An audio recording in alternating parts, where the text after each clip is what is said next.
G'day everybody, it's Hunter here. We're going to be doing a different video, something that I've done already in the past. I'm just adding some extras to it. So basically, I'm going to explain how I fitted a UHF onto my vehicle. Now, as you can see, it's been fitted for quite a few years. Now, when you fit the aerial, don't run the aerial through the grill like I did because I was an idiot. I haven't taken off since then, but try and feed it in, maybe even under the bull bar or somewhere where you can take the grill off without having to take the aerial off. But I haven't needed to take the grill off, so I haven't bothered to change it after I've done it. So what I've done is I ran it through here, down and through here, through along on the inside of the engine bay. You can see it comes down there, up through there, all the way up the wiring loom. Comes up into here, and then it comes up through here and feeds down into the bonnet release grommet, which is in there. It's also the same grommet that I use my driving lights as well. So then it feeds through up in here. You can see the wire, it comes up through there, up in there, up across and down in behind the dash, and you can see my power for the unit itself, which is connected up to behind this socket, this 12-volt socket, which is live all the time. That's live all the time on all D40s usually. The switch for the Kings is also there as well. So my King spotlights comes through the exact same path. So if you want to fit headlights, UHF, whatever, use the same grommet. It's the easiest grommet to get through. And then, yeah, so we then got a connector, just a standard connector which connects up here and behind there. So then that way, if I need to undo it, I just unscrew it and take it out. It's easy. And then it feeds up in here. And it used to feed in behind here and then come through here, and then the unit itself, as you can see the screw holes here, were mounted on the side here. Now I used to take the unit itself out every day, and I just got sick and tired of it, so I decided to hide it away. The best spot on the D40 Navara to hide, you can't hide behind the dash. I had the whole dash out the other week, and there's no space in there. In fact, one of the mechanics at work even asked me the same things, like, where did you end up putting your UHF? I said, in here. This is the easiest spot to put it, and mine's a bigger unit as well, as it's got the speaker on it, so it's just here. It's fallen down, but I'm going to fix that today.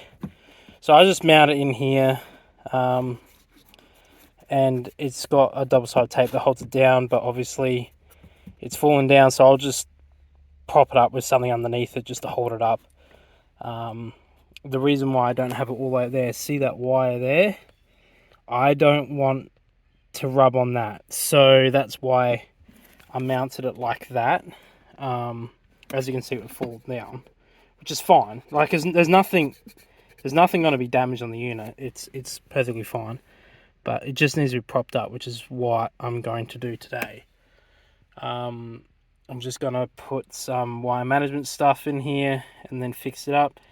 And I've got, you can see the power and the aerials there.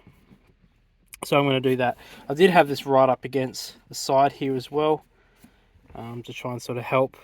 But yeah, it's not going to go anywhere because the bottom of that also holds it in as well. So it will rattle a little bit when it falls down, but it's not going to rub on any of these wires or anything like that, which is why I've put it over this side more.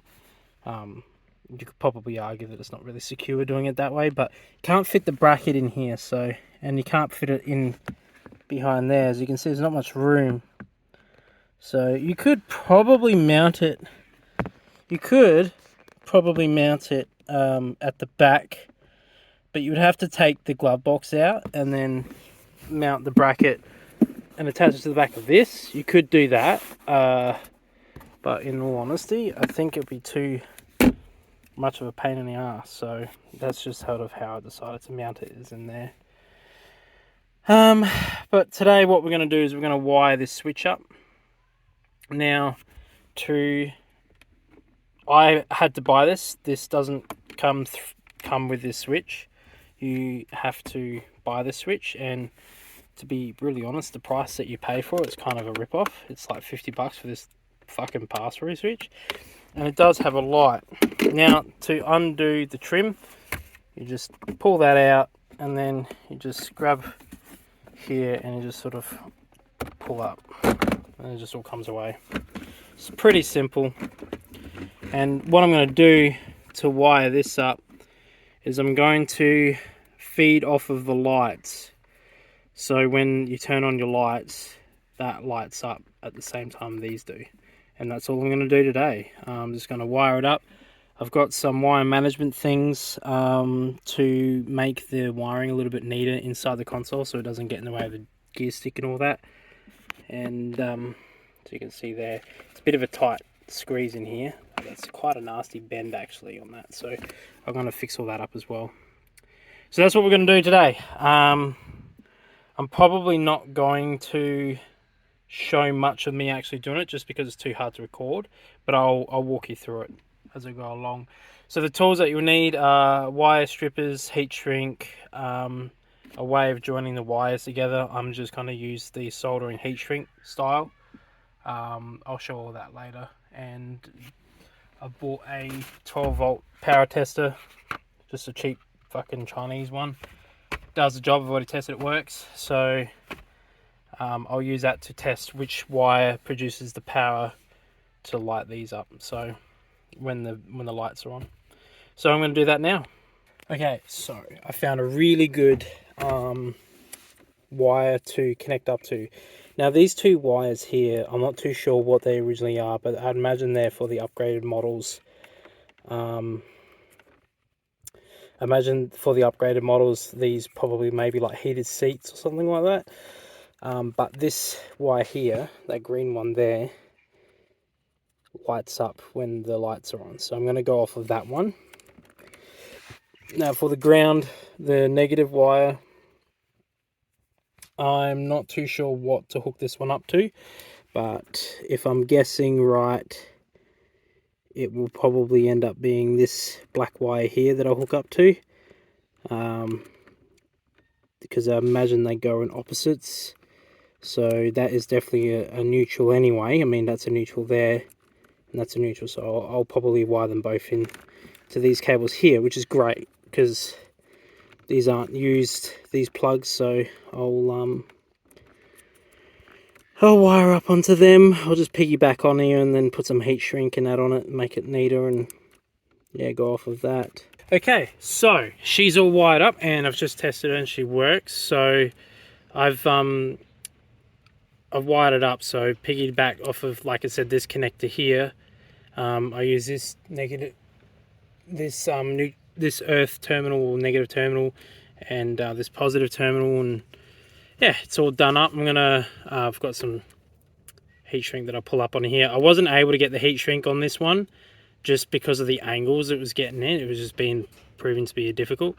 It's probably easier to solder them, to be honest, but I don't have a solder, so this is sort of the next best thing that I'll do.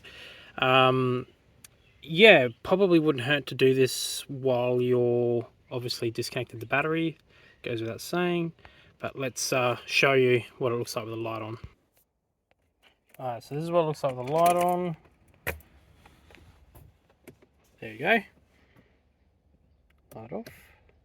All good. So I'm just going to clean her up, and then I'm going to do some wire management.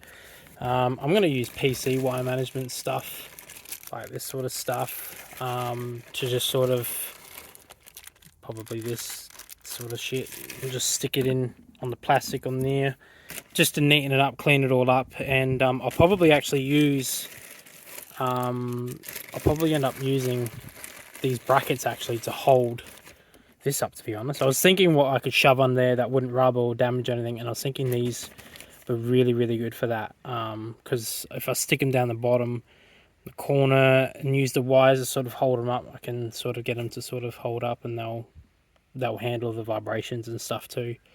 So yeah, no, it should be pretty good. So that's it for today. That's how to do a UHF and a D40 Navara. It's pretty straightforward. So like, I'll just go with the basics. Wire up your antenna, feed all the way through the bonnet release, which is up in the corner there. Run it all along there. You have two options. You can either hook power up from that, or you can hook power up either from that USB there, or you can hook power up from this. It doesn't really, probably this would be easy if you install your UHF there. If you want to mount it on the bracket, you can mount it just down the side there. It's out of the way. It's quite nice. For mounting this thing, I ended up tech screwing it in the blank holder. That's that. I was using adhesives quite often, but it would just come off, so just a little tip there. And then wire up, buy one of these, and if you want the lighting, just wire it up to the empty terminal there that's not being used for anything, and that's pretty much it really. It's pretty straightforward. I hope this is helpful, and yeah, I hope you have a good day and night depending on the world, and catch you next time.